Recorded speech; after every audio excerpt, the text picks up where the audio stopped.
Hello, let's continue our Sudoku adventure with Styremøte by rockratzero. So we have normal 6x6 Sudoku rules, meaning in each row, each column, and each 2x3 box, we are placing the digits 1 to 6 exactly once each. We also have these clues outside the grid, like this 2, 3, this 4, 5. What these mean is these are skyscraper clues today. And so the way a skyscraper works is, let's just give kind of a technical definition first. Starting from the cell closest to the clue, we're going to count how many digits, how many digits starting from here, we're going to count that are greater than all of the digits before them. So let's just give an example here that will actually fulfill 4. We could do 2, 4, 5, 6, or let's do 5. Let's do actually 1 here. 5, 3, 6, for example. So 2 is greater than all the ones before it. There's nothing before it. 4 is greater than all the before it. 1 is not greater than all the ones before it. 5 is. 3 is not. It's not bigger than 5. And 6 is. And so we count how many there are. That's 4, and that is the clue. Another thing you can do is you can kind of visualize standing on the 4 clue and looking down the row or up the column or, across the row, however, in the direction, you're standing there, you're looking at the row or column it affects, and you're looking at skyscrapers that are of height equal to the digit. And you're counting how many skyscrapers you can see, ignoring perspective. So you can see this skyscraper because it's right in your face. You can see this one because it's taller than all the ones before it. You can't see the 1-story one because it's hidden by the 4. You can see the 5-story one because it's taller than all the ones before it. You can't see the 3-story one because the 4-story one and the 5-story one are taller than it. They block it. But you can see the 6-story one. So that's why they're called skyscrapers.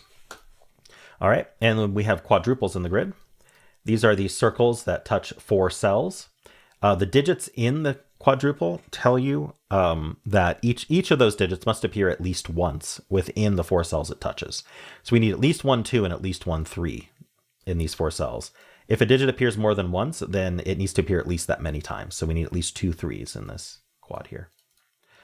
All right, and that's it. Those are the rules. There's a link in the description if you'd like to try the puzzle yourself, and I'm going to get started right now.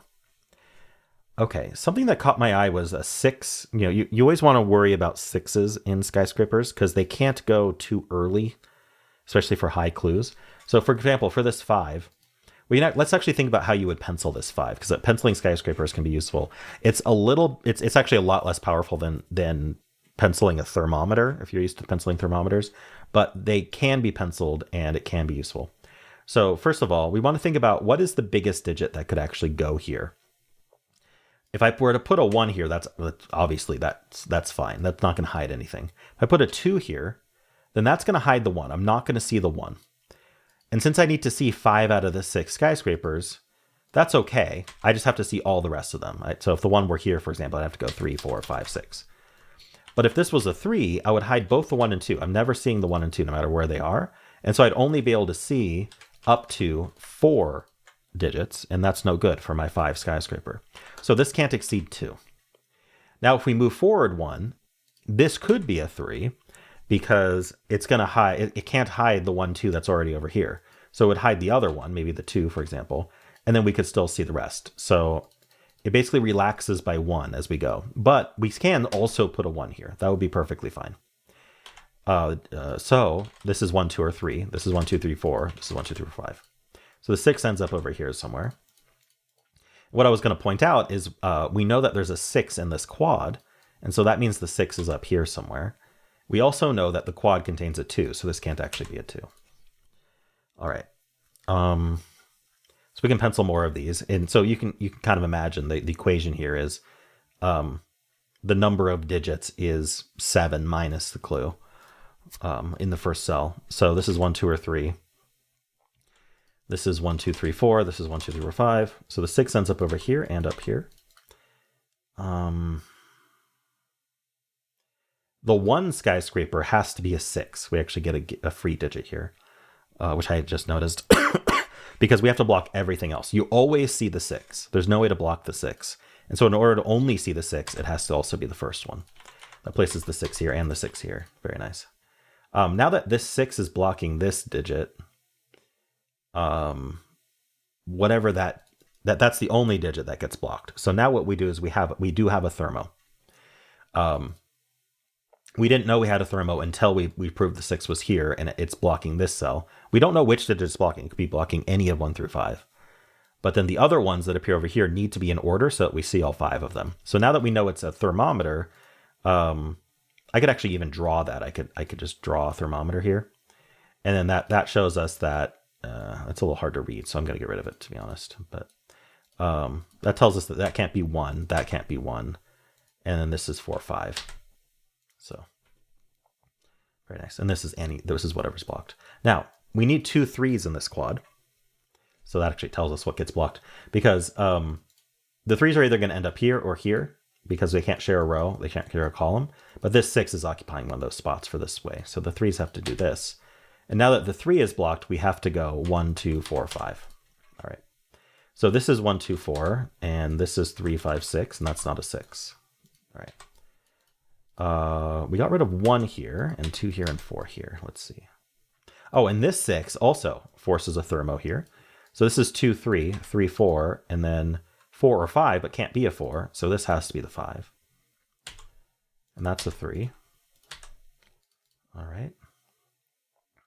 So we know the 1 is over here somewhere because it's not represented here. That means the 1 is up here somewhere. In fact, these are 1, 2, 6. That's not a 6. All right, we need 2 and 3 here. That seems okay. We need 1 and 2 here. Okay, there's a few skyscrapers I haven't looked at. There's 3 skyscraper, for example. We're going to see, let's see. We're going to see either the 6 or the 5 and 6 over here. We're never going to see this 3 because the 4 will block it. So this is 1 or 2 used, meaning that this has 1 or 2 visible. So this can't, oh, this could be the 4 if we go 2, 1. Okay, yeah, I don't think we can resolve this yet. This 2 is interesting because you always see the 6, which is over here. So this has to be bigger than the 3. We're not allowed to see this 3 because we're going to see this cell and we're going to see the 6, which is over here. So we can't see these 2. So this has to be bigger than 3. It's 4 or 5. And if it's a 4, that means we need to hide the 5 after the 6, but we can't. One of these 2 is actually the 5 is placed. Oh, that's even better. So I didn't have to do all that logic. We place the 5. So we see the 5 and we're going to see the 6. We don't have to worry about the rest. In fact, I think that means we didn't end up using that 2 skyscraper, but that's okay. So 1 and 2 are here. Okay, so where's 1 in this column? Because it can't go over here. It needs to be in this quad, and it can't go here because of our corner marks. However, we decided that worked. I think it was because of this row. And so the 1 ends up here. So the 1 is not seen. I don't think that's a problem, though. This is just we need a 1, 2, and 4. So this is 1 and then 2, 4. How about this 3? So this can't be a 6. You can't put a 6 next to 3. It would be a 1 clue. So it puts the 6 there. And then the 1 is placed in this box. And this is 2 or 4. 1, 2 pair here tells us we can't have a 2 down here in the quad. So the 2 needs to be up here and it can't be there either. So the 2 goes there and that's 4. That's 3. We get the 2 here. Okay. This is 1, 2, 4. Right, this is 3, 4. So this is, 3, 4 pair means that's not 4. So this is 1, 2, 5. This is also a 2. So, I'm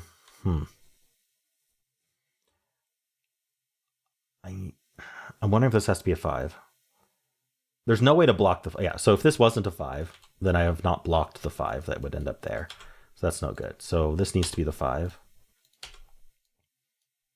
I'm not sure I used this. Oh, I did use this quad to place that 1. Okay, good. This is just 3, 4, 5, 6. Let's just write it out. They all see something. 3s look down, 4s look down, 6 looks across, 5s look across. So did I miss a clue perhaps that finishes this? Oh, we got the 2 and 3 here already. 1 and 2, 3, 3. It's not a quad. What about this 3? I do have to fill the 3, and it's going to affect the order that these resolve in some way. One of them needs to resolve in order. One of them needs to resolve out of order. I don't know exactly how to do that. I don't know exactly which way it's going to resolve. Is there another clue? This 3 maybe? So we're definitely seeing this 5, 6. We can't see both 1 and 2. So this is 2, 1. And that should help a lot. That's 1, 2. That's 4, 1. That's 4, 2. And so now I see 2 and 4. So I can't see both the 5 and 6. This has to be 6, 5. That's 3, 4, 3, 5, 4, 6. And we're done. Cool puzzle, Rockrat. I enjoyed that. Yeah, some nice logic that flowed pretty well. Just had to find the right clue to look at sometimes. And I ignored some clues longer than I should have, especially these 1s and 2s. All right, cool. Well, let me know how you did. If you enjoyed this, why not leave a like, subscribe, and a kind comment below.